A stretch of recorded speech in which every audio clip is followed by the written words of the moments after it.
ভাই কিছু বলবেন নাকি? ভাই ইলিশ কত করে বেচতেছে? ভাই এটা হলো 1500 টাকা। হ্যাঁ, আর সেম মাছ 1750 টাকা। সেম মাছ। সাইজ এই একই। সাইজ একটু এই কারণটা কি বলতে এটার পারবে? মধ্যে হলো তেলওয়ালা, এটা হলো তেল ছাড়া। ও, ইলিশ মাছের তেল হইলে মানে 200 টাকা বাড়ে। उसको আর दिल्ली का তেল, लड्डू समझे? হ্যাঁ হ্যাঁ, তেল কম হইলে 200 টাকা কম। এই তো এই যে এইটা দেখো রোহিঙ্গা মাছ, এই যে রোহিঙ্গা দেখছেন? এটা হলো পাইপ মাছ। হ্যাঁ, এটা পাইপ।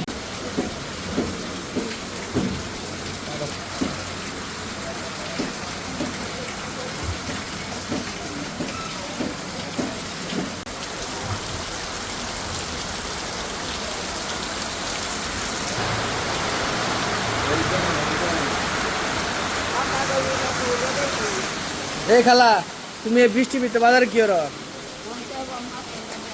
হ্যাঁ, কয় কেজি খালা? 5 কেজি, 5 কেজি।